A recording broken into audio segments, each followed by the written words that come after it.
months, yeah. 7 months I've been on the street. Been on the street 7 months. Yeah. How did you come get on the streets?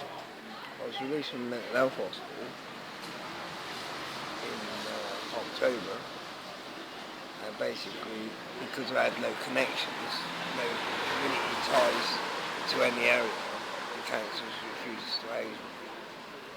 So I went to Exeter when I got out of hospital, hoping that I would get housed because the Mental Health Act has a section 117 aftercare, like a duty of aftercare, and it was Exeter. It paid for me to be in hospital. Right. And how long were you in hospital for? 8 months. 8 months. Yeah. I imagine that cost an arm and a leg just for you to be in there. Well, it's £550 a day. That the taxpayer's paying. And the taxpayer's paying. Right. So did you get any help to get back on your feet when you came out? No, I was released, no fix the boat, with Still not very well? basically having to give half my stuff away. Yeah, I still have problems. I suffer with paranoia. I have delusional thoughts. And yeah, I get up and down, depression, mood swings, and panic attacks. Thinking people want to kill me and that. Right. Moving from area to area because of that, which means I haven't been in an area long enough to gain a community tie, which is, I think it's 6 months you have to be in an area to gain a community tie, and I haven't been able to do that because of the running away from basically my own shadow, because mental health issues are still there. And also with moving around, my medication's not caught up with me, so I'm not even on any medication. I self-medicate. I use street drugs to deal with my mental health issues. The only way I can is to use street drugs. Whether that be drink or heroin. At the moment I'm using heroin. As a treat, I use crack cocaine now and again, but mainly it's heroin because of addiction. I'm addicted to it, chronic physical addiction to it. And I can't stand the withdrawal. When you withdraw, you become ill. And I can't stand that illness. Have you ever been on a detox or anything? I start a detox on the 3rd of next month. Right. So, but it's not like a straight detox, it's a maintenance and then detox after. They're going to put me on a maintenance script of methadone for however long they think is necessary, I suppose, and then detox you off of that.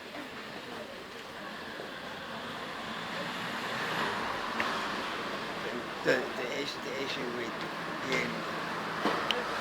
being released from hospital and having nowhere to live and then refusing to help, in respect saying that I needed no care, like housing wise, not that I didn't need it, but they Couldn't offer you it. Thank you very much. Have a good night. Yeah, God bless.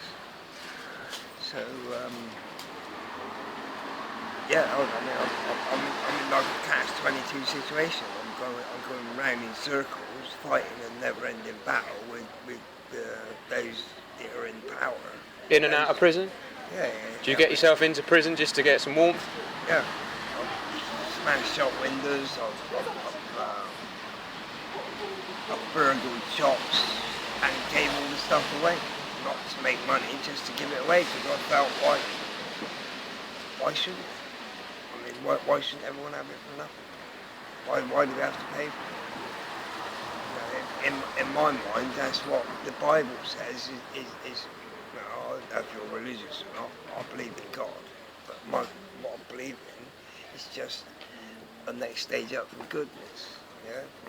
So if you got good, the next stage up from that is God, like pure goodness. Take the bad out of the good and you've got pure goodness.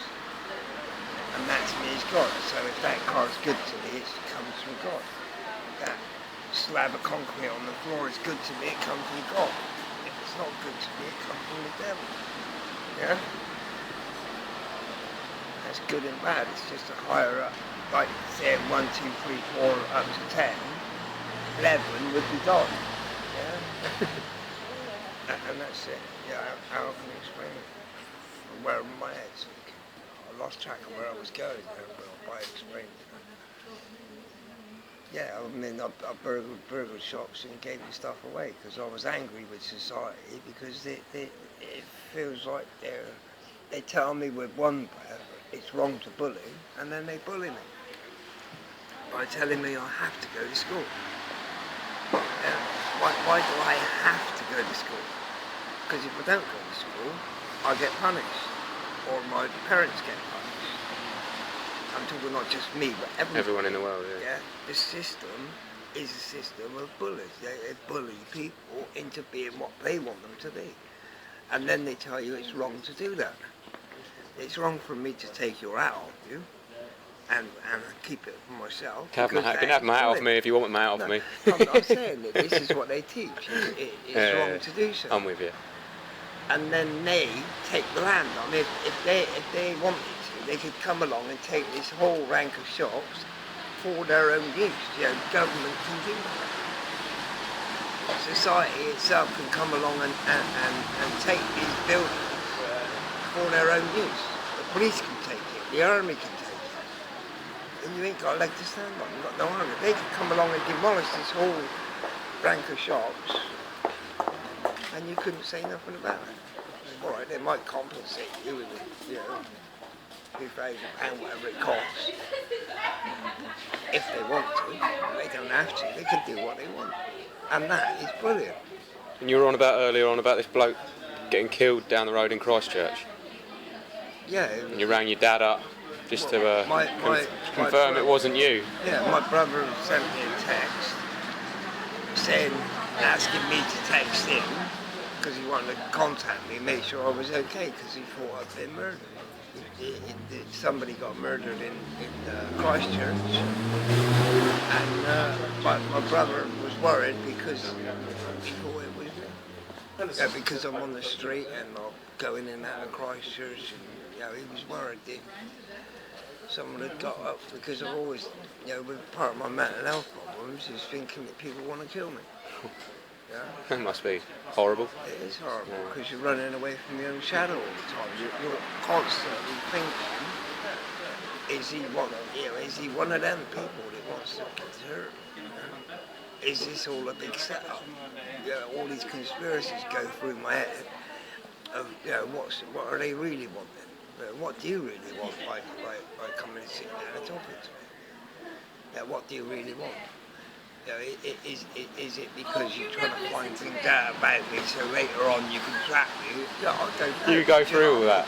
That must be horrible. Horrible. That must be absolute. That must be. Then now this is what I cannot understand. Why in that position you're in? Why they haven't offered you a house? Because I've got no community ties. Yeah, it's ridiculous. They don't have. It's ridiculous. They don't want to help me. They don't want to. If they wanted to, they could do it with a click of their fingers. Or a stroke of a pen, should I say. Yeah? Because that's all it takes, is then to write my name on a housing list and write my name on a contract, housing contract.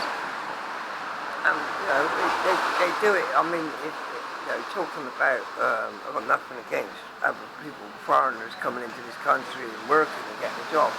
I'm told that when Polish people first come into this country, I know they get picked on a lot in this sense, but this is what I was told. They come into this country, they get £1,000 given to them for a head start and a house,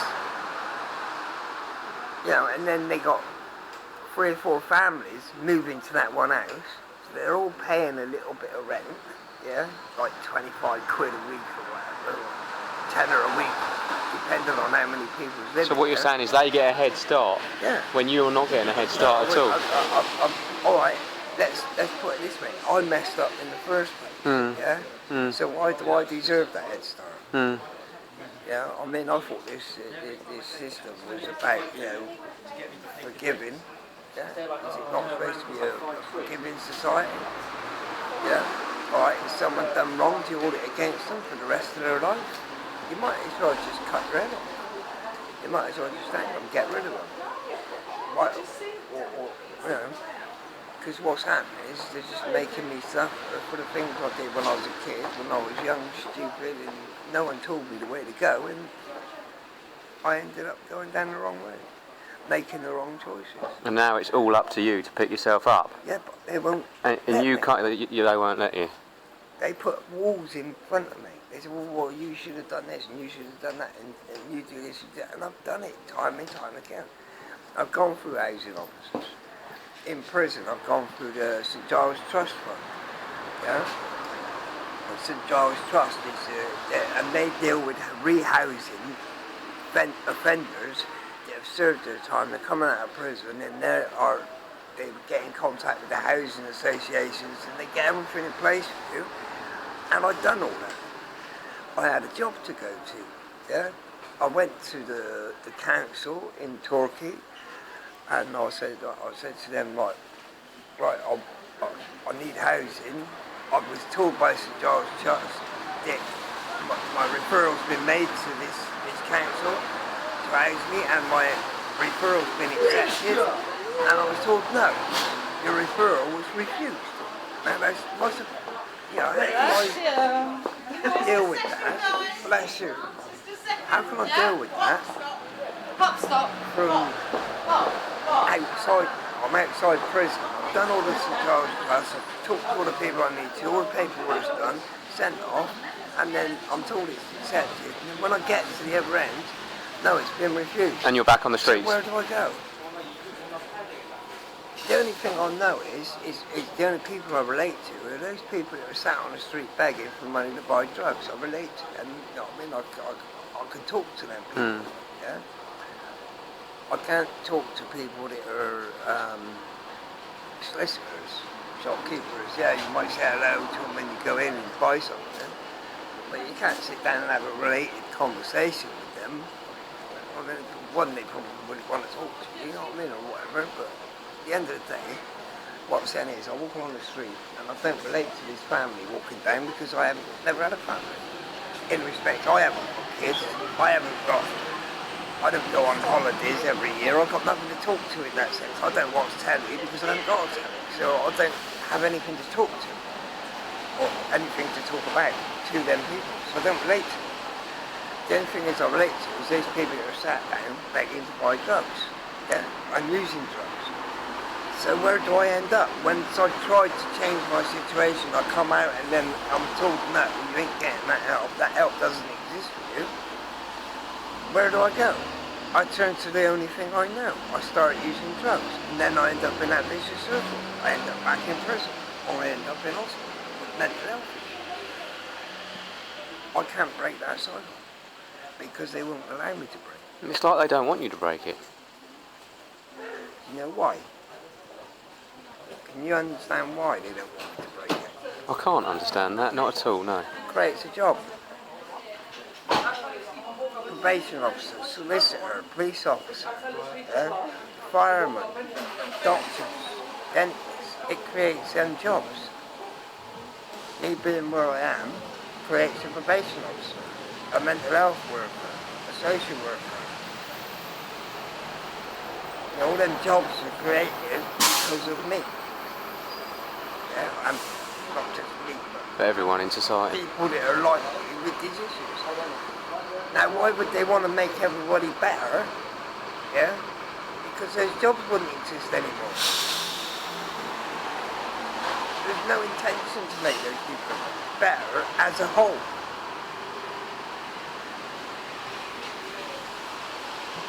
If you went into hospital with mental health issues and the doctor said, oh right, he's well, pretty soon that hospital would be empty. And all the staff that worked there wouldn't have a job. You understand what I'm saying? Yeah? So there's no incentive to make those people well. Yeah. So I end up back in the same situation, going around in the same circles, suffering, Yeah? Because society won't change. Or if it does change, it's going to be a long time in the coming. Need to eat. Hmm? Eating